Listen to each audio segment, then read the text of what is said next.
All right. Welcome back, everybody. Today we're going to be covering the double under. The double under, it gives a lot of people some problems with jumping rope. It's one of those things where if you can learn this move and become proficient in it and be able to execute multiple double unders in a row or consecutively, it kind of moves you from the beginner level to the intermediate to the advanced level, at least in my opinion anyway. Now this move, it can be difficult, so don't get frustrated if you can't get it right away. It took me a few weeks of practicing every day to get it. And that's why I want to go through this move, because it's a very important move if you want to continue jumping rope and get the most benefits possible that a jump rope routine can yield. So in today's tutorial, we're going to go over the double under, how to make it easier to master the double under, and we're going to use two examples. We're going to look at Muhammad Ali doing some double unders. We're going to look at his form and his technique and how he executes double unders. And we're going to look at a lesser known boxer from the 1920s and the 1930s named Jack Sharkey. And the reason that we're looking at Jack Sharkey is because we want to understand that the double under is not some new move. It's been around for over 100 years. I mean, in this video, Jack Sharkey is doing some training in 1930, and the double under was around before that even. So it's been around for over 100 years. And so that kind of gives you some historical context. This is not something new, and this is something that's been around for a while because it's proven to increase cardiovascular ability and to add more benefits to a jump rope routine. So that's what we're going to do today. If you haven't taken time to join the jump rope veteran community, please subscribe below, like the video, and share with your friends. We have a website that you can subscribe to get free information delivered to your inbox every week. Information on nutrition, jump rope techniques, and everything like that. That's over at www.jumpropevet.com. So again, make sure you subscribe, become part of this community. It's very exciting, it's very progressive, and make sure you subscribe on the website, get on the email list so that you don't miss any blog posts that come out every week. All right, let's get into the tutorial. All right, we're gonna get into this tutorial here. We're gonna start off by looking at what a double under should look like. So I steady myself, I take off, and then I start to execute multiple double unders. I'm jumping a little bit higher than I would on a basic bounce, and I'm rotating my wrists quickly. My arms are staying in place, and I'm making sure that I keep my posture controlled so that I get the most efficiency out of my movements. Now we're going to look at it from the front. You can see I take off. I'm jumping higher than I would on a basic bounce. I'm rotating my wrists, and the most important part of a double under is aligning your wrist rotations with your landing and your takeoff. And I'll go into detail with that later. So we got 2 pages of keys to success because this can be kind of a complex move.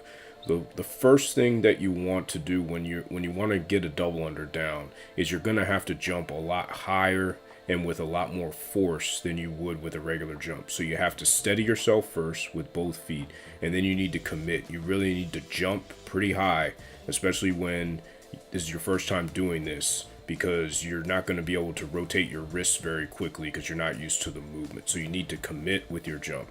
You need to keep your legs relatively straight. You don't want to kick your legs back. That's going to get in the way of doing consecutive double unders. And you want to jump straight up. You don't want to jump to the side, or you don't want to kick your legs back. You want to jump high, like I said before. You want to focus on jumping a little bit higher, or actually a lot higher than you would on a basic bounce. This move is going to build power, but you need to really commit, and you need to really jump high in the beginning, and then you can focus on your wrists later. And lastly, you need to relax, and you definitely got to breathe for this one. All right, for the next 5 keys to success is number 6 is probably the most important. You want to align your wrist rotations with the landing and the takeoff. So as you're preparing to jump, that'll be your first part of your wrist rotation. And I'll go over this later on in the tutorial. And then your second wrist rotation while you're in the air should be when you're on your way down. So the rope should barely pass under you as your feet go to the surface. And we'll go over that a little bit later. When you're first starting out with double unders, you want to use a weighted rope. The Rush Athletics rope is good. The Punk rope is good. You want to use a short-handled rope with a little bit of weight on it because you want to understand what the rope is. And once you get better, you can start using a lighter CrossFit rope as well. But that's only for later once you get the move down. Definitely make sure that you keep your arms from swinging wildly. You want to rotate your wrists. Always focus on rotating your wrists. Keep your head and your eyes straight forward. And if you need to, in order to clear the rope, you can kick your feet slightly upward. Now we're going to go over Muhammad Ali and how he executes double unders. Here's a video of Muhammad Ali jumping rope during a training session. You can see here he's quickly executing multiple double unders. And we're going to look now at his clip in slow motion. He's doing an alternate footstep there. He does a crossover to kind of steady himself, a couple alternate footsteps, and then he puts both feet on the ground and he takes off. And you can see here, he's not having any trouble rotating the rope around. The only thing that I would not recommend that you see him doing here is kicking his knees slightly up. That's a suboptimal move and it will get in the way of you being able to execute multiple double unders in a row. Now we're going to get into how to double under. We're going to look at a real-time clip like we did in the beginning. You can see here that I'm keeping my body straight. I'm focused on rotating my wrists. I'm turning the rope quickly. And this is what's allowing me to execute multiple double unders in a row here. We're going to look at the front view. I steady myself. I take off. I'm rotating my wrists. 2 rotations per jump. I'm landing and I'm taking off. And I'm in complete rhythm here. My wrists rotations are aligned with my jumps. Now we're going to take a look at the double under in slow motion. So the first thing you want to focus on is steadying yourself. You can use side swings, you can do anything like that, but make sure both feet are planted and then take off. You got to commit and jump high. Spring upward as high as you can. Once you're able to get that, to continue to nail consecutive double unders, you want to time your wrist rotations with your landing and your descent. So your first one comes when you take off, your second one comes on the way down. So there's your first wrist rotation, second, first, second, first, second, and you just continue that process. Make sure that you're maintaining your posture. If you have any type of interruption in your posture, it's going to throw off your rhythm. Now we're going to take a look at the side view in slow motion and go over some of the same mechanics. So you steady yourself, make sure you're ready to go, and then you take off and commit. Take off and commit, spring upward as high as you can. Once you've been able to do a couple in a row, you need to align your wrist rotations with your landing and your descent. So there's first, second, first, second. See how it's lined up with my spring upward and my descent downward. This is the most important part of mastering the double under. You have to time the rope going under you with your jump, and the only way that you can do that is to align your wrist rotations with where you are in the air. So there's 1, 2, 1, 2, 1, 2. If you count 1, 2 in your head, and you listen to the rhythm of the rope hitting the ground, that is going to greatly help you in mastering this move. After you've been able to land a few in a row, take a break. I know for me, it was like 90 degrees out there and it was hot as all get out. So I was really tired afterwards. You know, if you're tired, you're doing a good job, and that's what the double under is all about, is increasing your cardiovascular ability and increasing the amount of power that you have in your legs. Okay, now we're going to take a look at Jack Sharkey during a training session in 1930. He was training to fight Primo Carnera.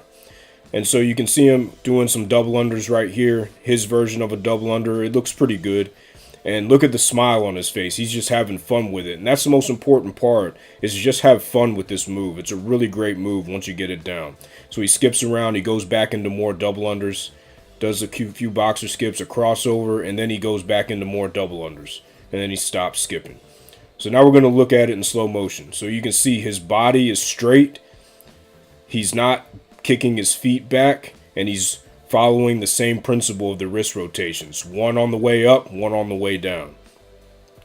So he's taking it easy, steadying himself, and then he goes back into his double unders again. The only thing that Jack Sharkey is doing in this video that I wouldn't recommend is he's looking down at his feet while he's jumping, and his body is very rigid. You want to make sure that you loosen up, try to stay as loose as you can while still keeping your body in a straight line. And you don't want to look down, you want to look straight ahead, because looking down, it takes more energy to do that than it does to look straight ahead. So there he goes with some more double unders. He stops, then he goes back, he steadies himself with a cross over there, then goes back into more double unders. Alright, we want to also take a look at Jack Sharkey's footwork. So he's skipping around, and that is when he's doing the double unders. You see how he's slightly kicking his feet up a little bit. And that's okay to do when you're doing double unders, to kick your feet up like that. And you see how light he is on the balls of his feet. As he's moving around, steadies himself, and then he kicks his feet up a little bit. His legs are still straight, but he's kicking his feet upward. And that's a move that you may want to consider doing. And if you go back earlier in the video, you can see that I'm kicking my feet up a little bit as well. It's a good strategy, and it's almost like you're levitating off the ground for a little bit and then coming down. So as we close out, remember, these are the keys to success in mastering this move. And before I expound upon these a little bit more, you just remember that this move takes a little bit of time to get. So don't get frustrated if you don't get it right away. It took me a couple weeks to get, and I was practicing on it for a good 15 to 20 minutes a day. And some people might get it quicker than that. Some people might get it in less time than that. It just kind of depends on the amount of time that you're willing to put into it and the dedication that you have. But once you get this move, it's going to open up a new door to jumping rope, and you're going to have a lot more cardiovascular ability. That's going to get improved. Your calf muscles will start to improve. Good things will happen once you start mastering the double under. It's an awesome move. So remember these keys to success. And remember that the most important one, in my opinion, is number 6. Make sure that you're timing and aligning your wrist rotations with your takeoff and your descent back to the ground. Nothing is more important than this, because the double under is all about timing. If your timing is off, it's going to be really difficult to get this move down. But if your timing is on and your rhythm is on, you're going to be able to nail these all day long. Alright everybody, I appreciate you sitting through the tutorial. I hope that you learned something that you can use to get the double unders down, master the double unders, and become more proficient in this essential skill that you gotta put into your jump rope tool bag. The minute that you get the double unders, you can start learning double under crosses, southpaw double unders, and a whole other dimension of jump rope opens up to you. So that's why this is such an exciting move. So if you couldn't learn anything from this tutorial, just go back through it, slow it down. That's why I put slow motion features on it, because I find that it's a lot easier to learn jump rope moves if I'm able to slow it down. But there is a slow down feature in your YouTube settings, so you can slow it down to, I think the slowest setting is 0.25, which I even use to learn some techniques that I don't know yet that I desire to learn. So that's a really useful feature, but I put the slow motion on the videos so that you don't have to do the extra work. But if you want to do that, that's definitely an option for you. And the tutorial's always there, so you can always go back, look at it again, keep perfecting your form until you get it down. Alright guys, make sure that you subscribe, like the video, share it with your friends, subscribe to the channel, go over to www.jumpropevet.com, get on the mailing list, become part of the community. Until next week, I'll see you all later. Have an awesome weekend and a great week. Alright, bye-bye.